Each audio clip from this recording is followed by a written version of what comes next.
Selamat Hari Victory of Europe Day untuk saudara-saudara di Eropa. Tahukah kalian kalau 8 Mei merupakan hari yang spesial bagi saudara kita di Eropa? Karena itu merupakan tanggal kemenangan mereka saat Perang Dunia Kedua. Simak kronologi Eropa bisa memperoleh kemenangan yuk!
Setelah Partai Nazi yang dipimpin oleh Adolf Hitler berkuasa atas Jerman, Hitler ingin menyatukan semua orang Jerman.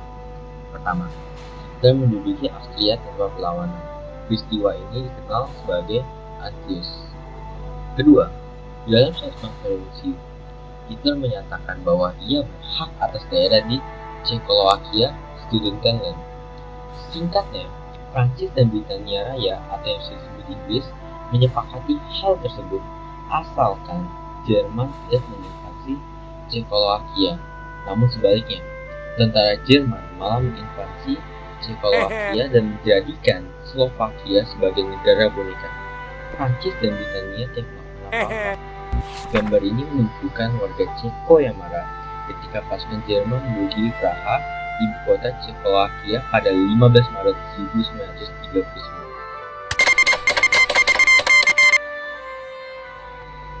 Setelah Adolf Hitler melakukan kedua hal tersebut, selanjutnya Hitler ingin menyatukan Nazi Jerman. Untuk melakukan hal itu, Hitler meminta Polandia untuk menyerahkan Free City of Danzig. Namun, Polandia menolak, sehingga Hitler harus memerangi Polandia. Tetapi sayang sekali, Polandia memiliki sekutu, yaitu Prancis dan Britania Raya. Ada juga Uni Soviet yang ingin memperluas kekuasaannya, sehingga Hitler memutuskan menandatangani perjanjian non-agresi dengan Uni Soviet. Gambar ini menunjukkan Menteri Luar Negeri Jerman Joachim von Ribbentrop dan Menteri Luar Negeri Soviet Vyacheslav Molotov yang sedang menandatangani Molotov-Ribbentrop Pact. Fakta tersebut ditandatangani pada 23 Agustus 1939 di Moskow, 9 hari sebelum Perang Dunia Kedua dimulai.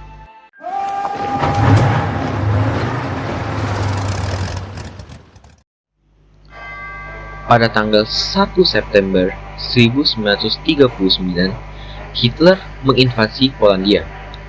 Prancis dan Britania Raya serta koloninya segera mendeklarasikan perang pada Nazi Jerman pada tanggal 3 September 1939. Serangan Hitler yang pertama terjadi di kota Danzig.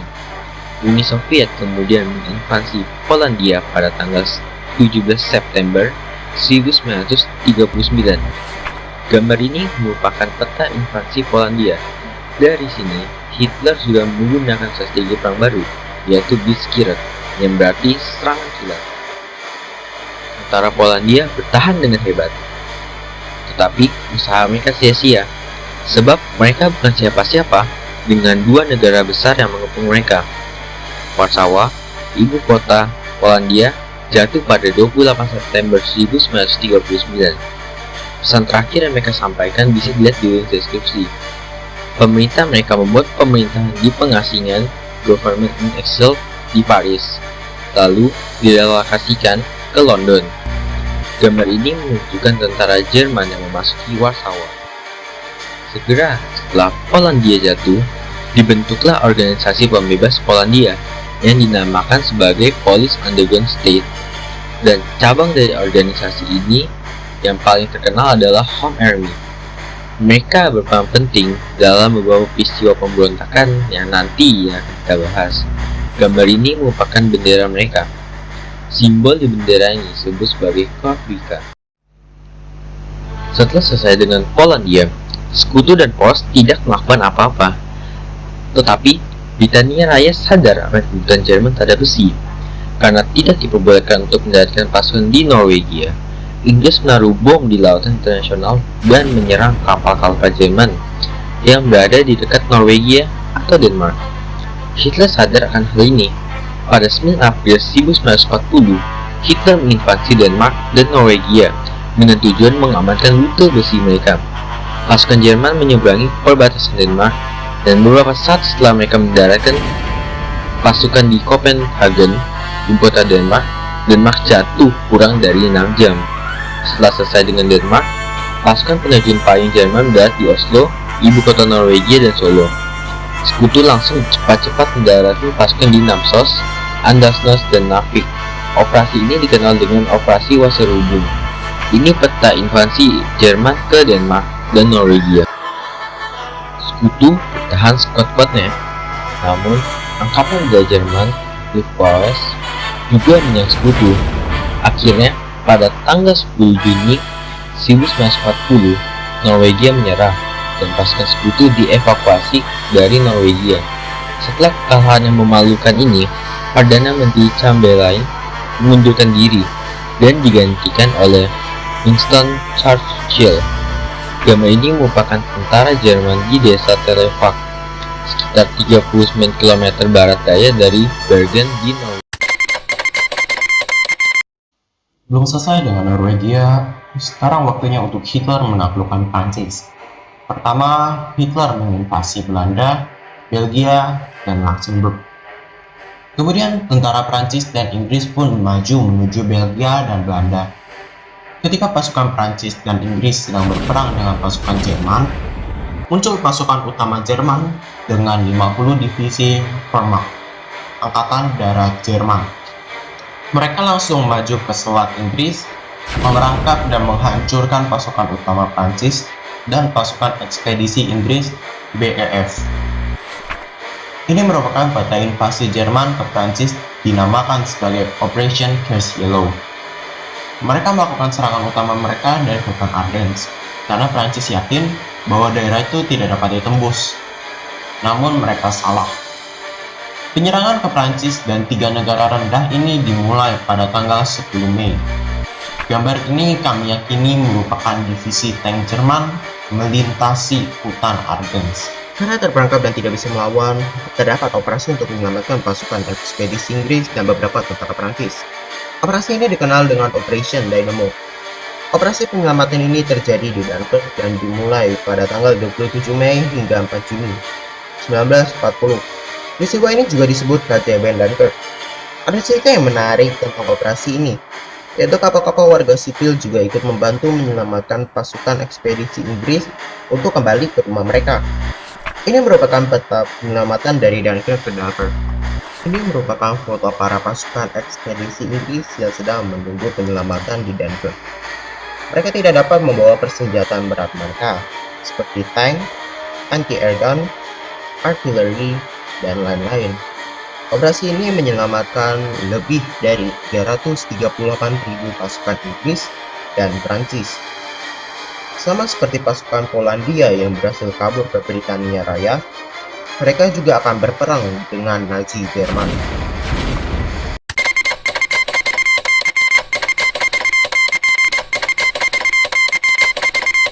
Setelah pasukan utama Prancis dihancurkan, jalan ke Prancis ada di depan mata. Divisi tank Jerman langsung maju ke bagian selatan negara Prancis, sedangkan pasukan infanteri Jerman tidak perlu berjalan sejauh itu. Tanggal 14 Juni 1940, Paris jatuh ke tangan Jerman, dan 25 Juni 1940, mereka menyerah kepada Jerman. Prancis jatuh 6 minggu setelah invasi ke negara-negara Belanda. Gambar ini menunjukkan pasukan infanteri Jerman yang memasuki Paris. Setelah Paris jatuh, tentara Jerman melakukan apa saja yang mereka mau, baik itu adil ataupun tidak. Hal ini pastinya membuat penduduk Paris marah dan memulai organisasi pembebasan Prancis. Ini merupakan foto penduduk Paris ketika Paris jatuh ke Jerman. Beberapa hari setelah Paris jatuh, pemimpin Nazi Jerman Adolf Hitler pergi mengunjungi Paris. Ini merupakan foto yang lumayan terkenal. Foto Adolf Hitler di depan menara Eiffel. Hitler mengunjungi Paris pada tanggal 23 Juni 1940. Jadi, kemungkinan fotonya juga diambil di hari yang sama. Berbeda dengan Polandia yang diokupasi semua wilayahnya, Hitler tetap mengizinkan Prancis memimpin penduduknya, namun dalam kendali Adolf Hitler. Negara boneka ini dikenal sebagai Prancis Vichy dan akan membentuk blok poros. Diberi nama Prancis Vichy karena letak ibu kota negara boneka tersebut berada di Vichy. Negara boneka ini dijalankan oleh Philippe Pétain pada tanggal 4 Juli 1940 hingga 9 Agustus 1944. Ini merupakan bendera negara boneka tersebut. Sama seperti Polandia, di bulan Juni 1940 terbentuk organisasi pembebas Prancis yang disebut Free France. Pemimpin dari Free France adalah Jenderal Charles de Gaulle. Free France ini akan menjadi satu kelompok yang penting dalam pembebasan Prancis. Free France ini juga merupakan pemerintahan di pengasingan dan terletak di London. Ini merupakan bendera Free France. Simbol yang di tengah adalah Cross of Lorraine.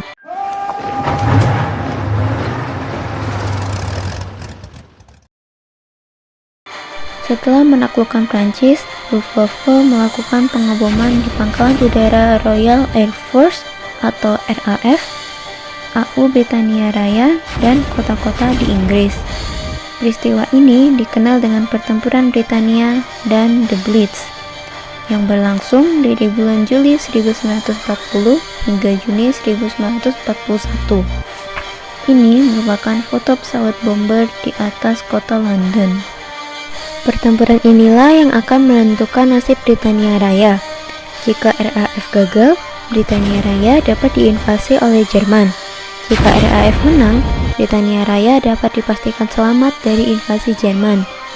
Untungnya di sejarah kita, RAF dapat memenangkan pertempuran Britania, menghancurkan rencana Hitler untuk menginvasi Britania Raya. Operasi itu dikenal dengan Operation Sea Lion, dan ini merupakan peta dari rencana operasi tersebut. Pada tanggal 28 Oktober 1940, Italia menginvasi Yunani, namun malah terpukul mundur ke wilayah yang dikuasainya sendiri, Albania. Karena hal ini, Italia meminta bantuan kepada Jerman. Namun mengantarkan pasukan dari laut akan membutuhkan banyak waktu. Oleh karena itu, Hitler menyuruh negara-negara Balkan untuk masuk ke Pakta Tripartit. Hongaria, Rumania, Slovakia, dan Bulgaria bergabung ke dalam pakta tersebut. Tetapi Yugoslavia menolak, dan Hitler pun harus menginvasi Yugoslavia dari tanggal 6 April 1941. Yugoslavia akhirnya menyerah pada tanggal 17 April 1941. Setelah itu mereka menginvasi Yunani. Daratan Yunani yang terhubung dengan benua Eropa jatuh ke tangan poros pada 30 April 1941. Ini merupakan peta invasi Yugoslavia. Setelah dataran utama Yunani jatuh, pasukan sekutu kabur ke Pulau Kreta. Karena kuatnya Royal Navy, AL Britania Raya, Nazi Jerman tidak dapat menyerbu Kreta melalui laut. Jadi, mereka harus menggunakan cara lain, yaitu dengan pasukan penerjun payung. Penyerbuan ke Kreta dimulai pada tanggal 20 Mei 1941. Singkatnya, sekutu berhasil memecahkan kode Jerman, sehingga sekutu bisa menjadi lebih siaga dalam mempertahankan Kreta. Sekutu bertahan sekuat-kuatnya, namun mereka juga harus dievakuasi pada tanggal 28-31 Mei 1941. Ini merupakan peta invasi Jerman ke Pulau Kreta. Walaupun Jerman berhasil merebut Kreta dari sekutu, Harga yang mereka bayar sangatlah mahal. Mereka kehilangan 4.000 prajurit dan lebih dari 200 pesawat di kereta. Semuanya karena sekutu berhasil memecahkan kode Jerman. Invasi di Balkan ini menyebabkan mereka harus mengundur operasi mereka, yang akan dikenal dengan operasi militer dari darat terbesar di sejarah manusia. Ini merupakan foto pesawat angkut Junkers Ju-52 yang tertembak jatuh oleh senjata anti pesawat atau AA gun.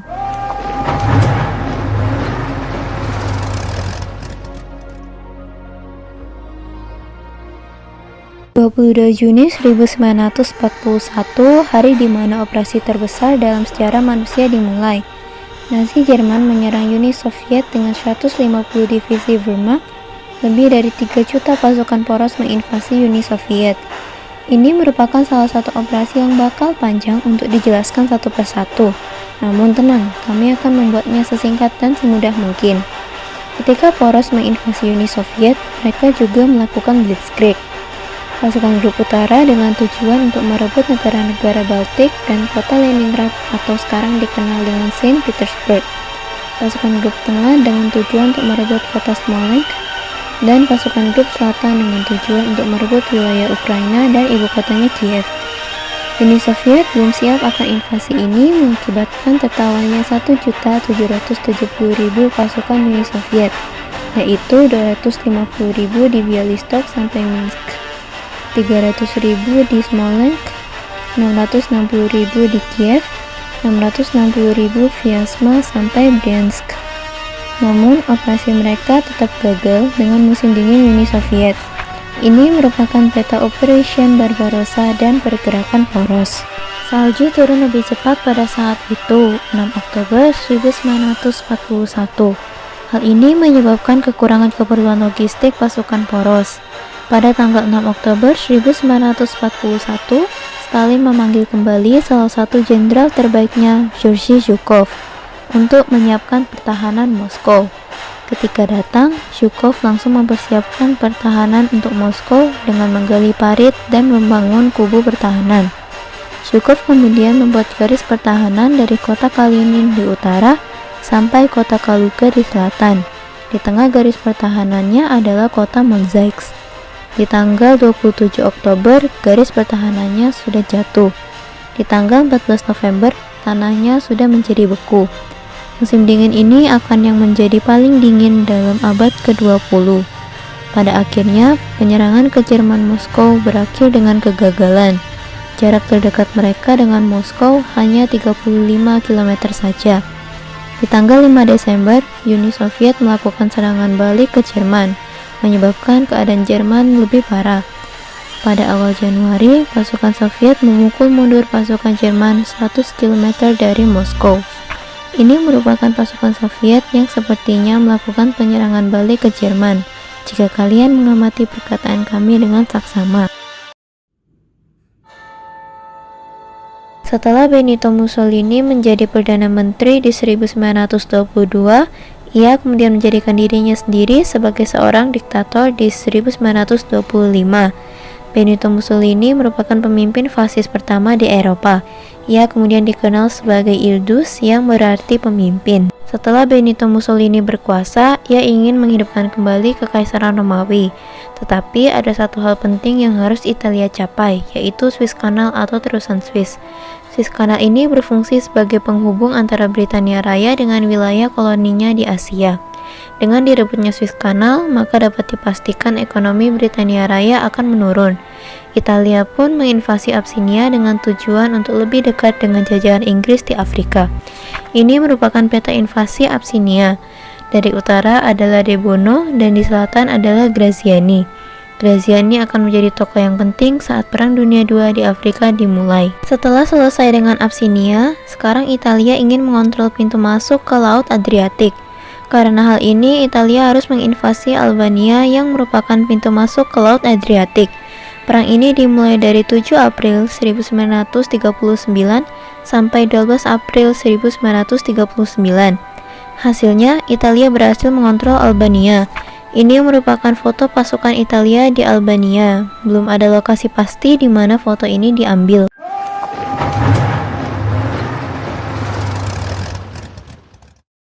Pada tanggal 10 Juni 1940, Italia memasuki perang.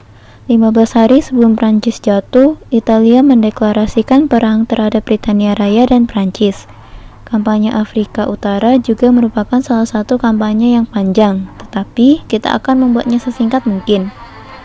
Awalnya pasukan Italia di Libya memukul pasukan Britania dan sampai ke kota Sidi Berni yang direbut pada tanggal 16 September 1940. Sayangnya bagi pasukan Italia yang dipimpin oleh Graziani, masalah logistik mulai berdatangan. Pada akhirnya pasukan Britania meluncurkan Operation Compass pada 8 Desember 1940. Memukul mundur pasukan Italia kembali ke Libya, kira-kira di kota Al-Agila.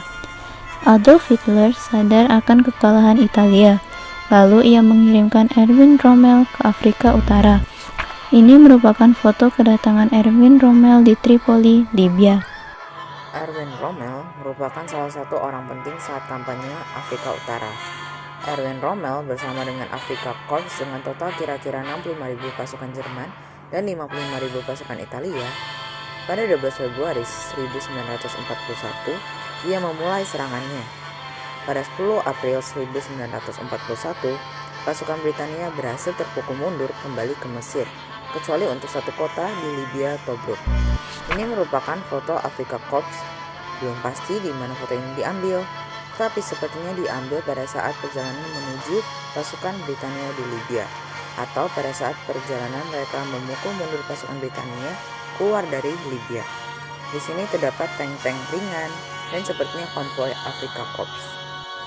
Rommel membutuhkan Tobruk agar ia dapat maju menyerang Mesir.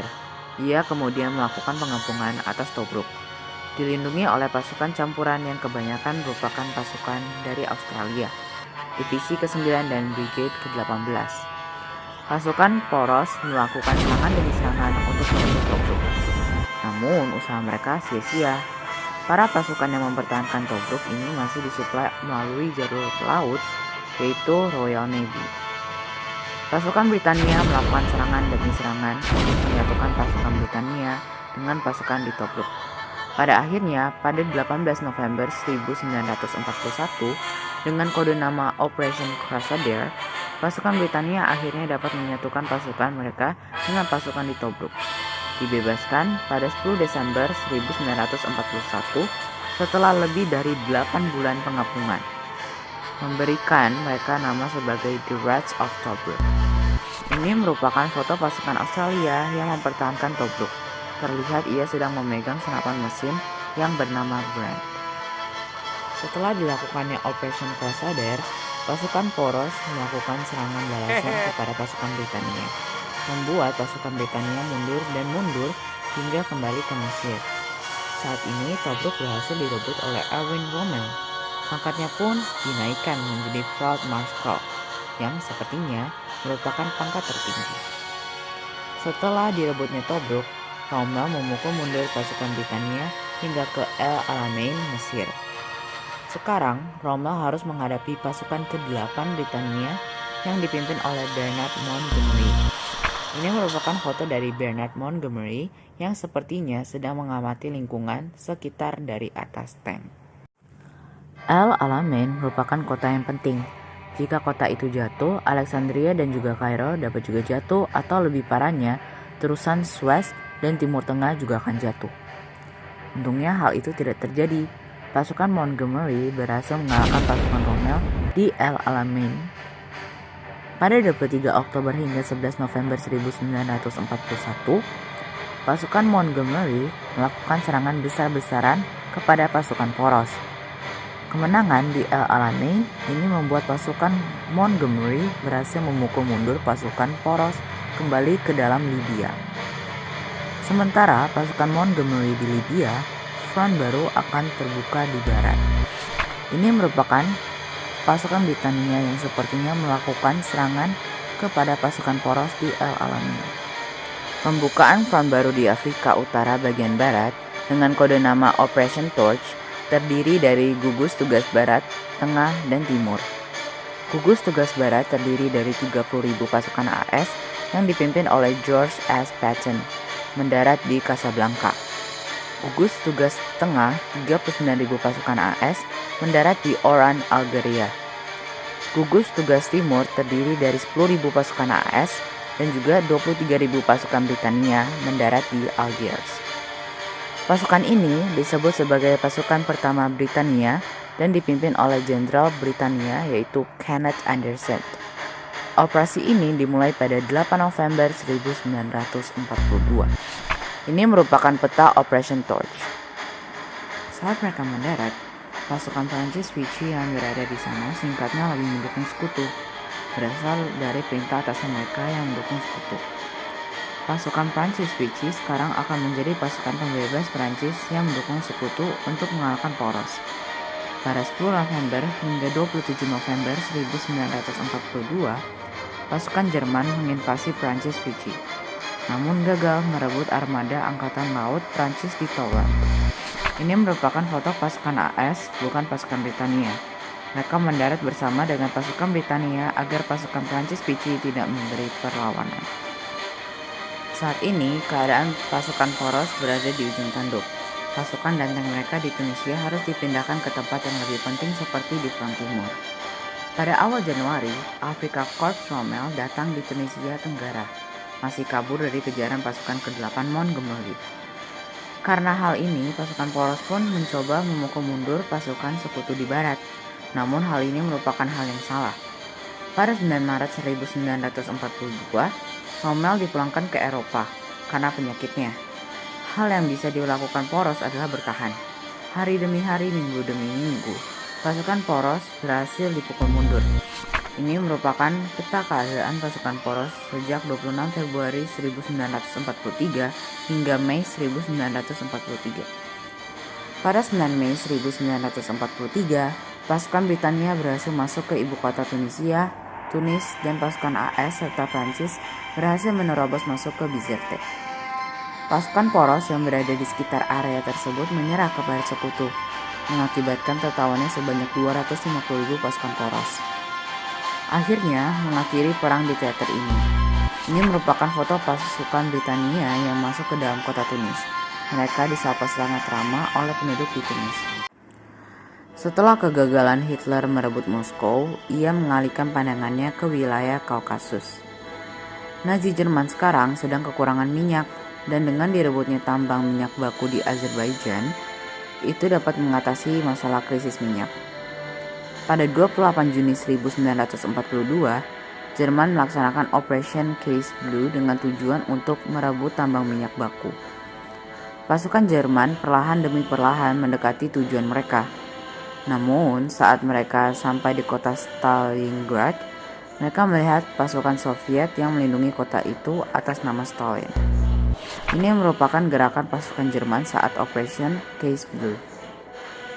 Demi nama Stalin, pasukan Soviet mempertahankan kota itu secara mati-matian. Akibat hal ini, perang ini membawa banyak korban perang kepada Poros dan juga Uni Soviet. Pasukan Jerman menyerang posisi pertahanan Soviet, sedangkan Soviet bertahan di rumah-rumah yang ada di kota Stalingrad. Pasukan Jerman menyerang hingga mereka dapat merebut seluruh kota Stalingrad.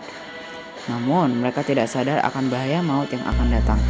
Ini merupakan foto pasukan Soviet pada musim dingin di Stalingrad.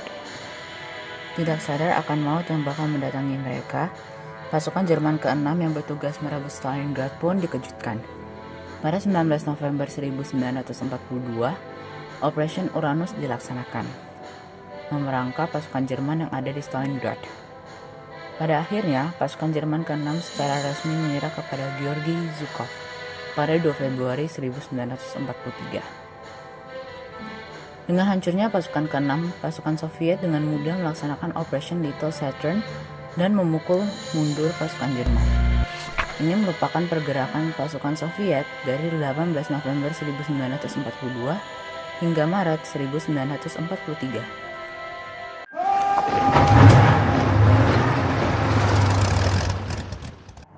Setelah Afrika Utara berada di tangan sekutu, saatnya mereka menyeberang ke wilayah Eropa. Mulai dari Pulau Sisilia, Italia, dikode namakan dengan Operation Husky. Operasi ini dimulai pada 9 Juli 1943. ketika pasukan penerjun payung terjun untuk mengamankan jembatan Ponte Grande. Setelahnya, pada pagi pasukan ke-7 AS di bawah pemerintahan Jenderal Patton dan pasukan ke-8 Britania di bawah Jenderal Montgomery. Ini merupakan foto Operation Husky. Saat mendarat di wilayah pantai, penyerangan tidak terlalu signifikan, dengan perkiraan 53.000 pasukan yang mendarat di gelombang pertama. Sekutu mulai maju ke wilayah Sisilia. Ini merupakan pasukan Britania saat mendarat di pantai Sisilia. Kemenangan di Sisilia ini bukanlah kemenangan yang mudah. Setelah direbutnya Catania dan pangkalan udaranya, pasukan poros mulai dievakuasi di Messina dan kabur ke daratan Italia. Pada akhirnya berita Italia menyerah diberitakan secara publik. Pasukan Jerman segera merebut senjata dari pasukan Italia. Pada 9 September 1943 dilaksanakannya Operasi Avalanche yang merupakan kode nama untuk pendaratan di Salerno, Italia.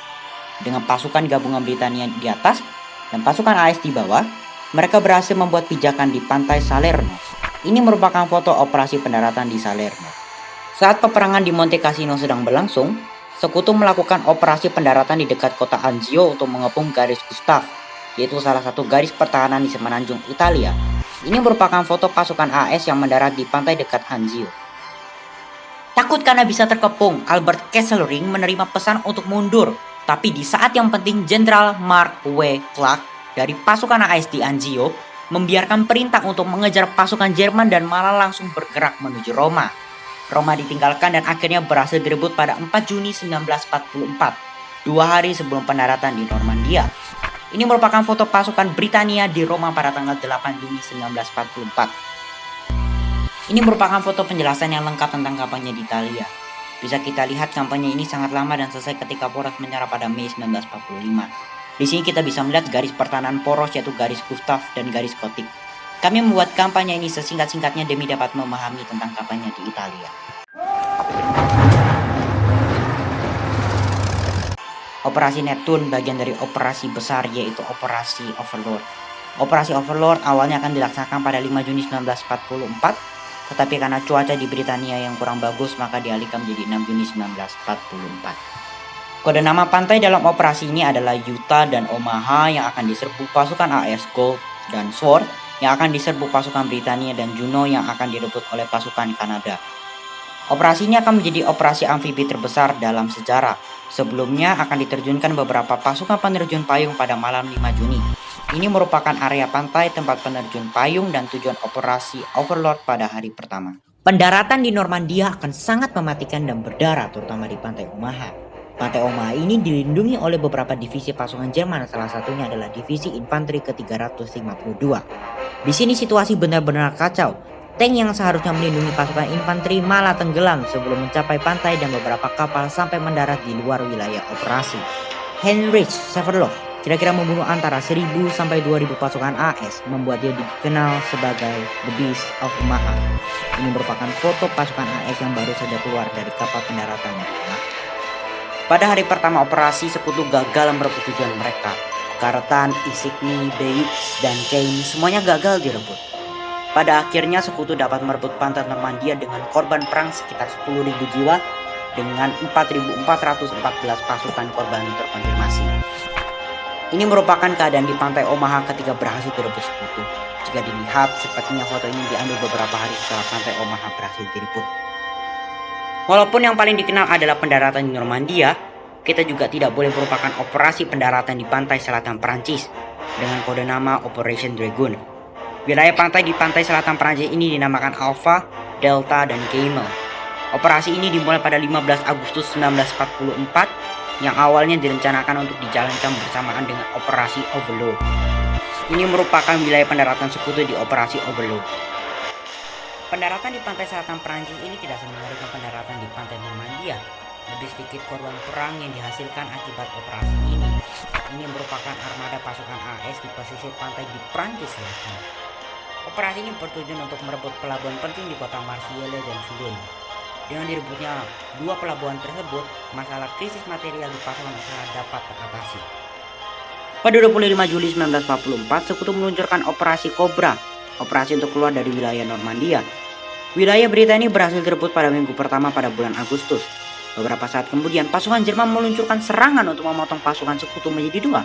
Namun, malangnya bagi mereka, malah mereka lah yang terkepung dan menyebabkan tertawannya hampir 50.000 pasukan Jerman. Normandia telah jatuh dan jalan ke Paris ada di depan mata. Pada 19 Agustus pembebasan Paris mulai dilaksanakan dan pada 25 Agustus Paris berhasil dibebaskan. Ini merupakan foto tentara AS yang melakukan parade di Paris. Setelah Paris dibebaskan, pemerintah Prancis pulang ke tanah mereka. Mari kita mundur sebentar. Ada suatu hal yang terkenal disebut dengan July Plot terjadi. Hal ini dilakukan oleh beberapa petinggi Jerman untuk membunuh Hitler dan meminta perdamaian kepada sekutu. Rencana ini gagal dan beberapa petinggi Jerman termasuk Erwin Rommel harus mati. Ini merupakan ruangan konferensi Hitler bersama petinggi Jerman lainnya setelah bom berhasil diledakkan. Walaupun Prancis telah dibebaskan, masih banyak halangan yang menghalangi sekutu. Salah satunya adalah masalah logistik. Karena hal ini mereka harus merebut jalur pelabuhan yang lebih dekat yaitu Antwerp. Saat pasukan sekutu berusaha merebut Antwerp, Montgomery berhasil meyakinkan Eisenhower untuk meluncurkan operasi Market Garden. Tujuan dari operasi ini adalah direbutnya Arnhem dan membuka jalan ke wilayah Ruhr, pusat industri Jerman. Operasi ini dilaksanakan oleh divisi penerjun payung ke-101, ke-82, dan ke-1. Ini merupakan peta perencanaan operasi Market Garden. Pada 17 September 1944, operasi itu dimulai. Dengan penerjun payung lebih dari 34.000 pasukan, sekutu mencoba untuk mencapai Arnhem. Sayangnya bagi sekutu, operasi ini gagal dan merupakan kegagalan terbesar mereka di front barat. Ini merupakan foto pasukan penerjun payung saat operasi Market Garden. Setelahnya, pada 8 November 1944, pasukan Kanada berhasil merebut dan mengamankan salah satu pelabuhan penting. Konvoi sekutu akan segera datang dan mengantarkan material perang ke garis depan. Pada 16 Desember 1944, operasi besar terakhir Jerman dilakukan. Pasukan sekutu terkejut akan penyerangan ini karena sinyal radio Jerman mengirimkan Operation Watch am Rhein atau Watch the Rhine. Akibatnya pasukan sekutu berhasil terpukul mundur. Tujuan dari penyerangan ini adalah menyampai ke Antwerp dan menjebak pasukan sekutu lagi. Di hari-hari pertamanya, pasukan Jerman berhasil melakukan progres yang cukup baik. Tapi mereka belum berhasil merebut Bastogne. Pada 22 Desember 1944, Komandan Jerman meminta untuk menyerahkan Bastogne kepada pasukan AS. Namun Jenderal Anthony McAuliffe menjawab nuts, yang sebenarnya berarti pergi ke neraka. Ini merupakan peta keadaan di garis depan pada 24 Desember 1944. Jika kalian penasaran dengan pasukan Jerman saat operasi ini, well, ini merupakan foto pasukan Jerman saat bergerak menuju Belgia pada 18 Desember 1944. Dapat dilihat, pasukan ini merupakan pasukan penembak mesin. Lanjut ke perang tersebut, langitnya terlihat tidak begitu bersahabat, menyebabkan pesawat-pesawat Amerika Serikat tidak dapat mengetahui posisi musuh dan hal penting lainnya. Jenderal George S. Patton kemudian berdoa kepada Tuhan pada 22 Desember. Sekitar 6 hari kemudian, langit kembali cerah dan karenanya pasukan Bastogne berhasil disatukan kembali dengan pasukan sekutu. Operasi ini akhirnya dinyatakan gagal dan yang terjadi selanjutnya adalah sekutu berhasil menerobos ke wilayah Jerman dengan cepat.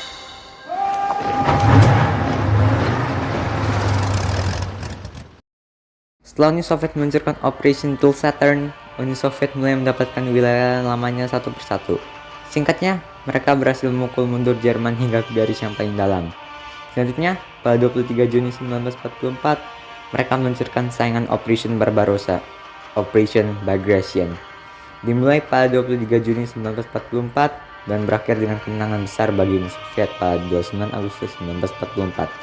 Saat itu, para petinggi Uni Soviet juga terkejut dengan progres yang mereka lakukan.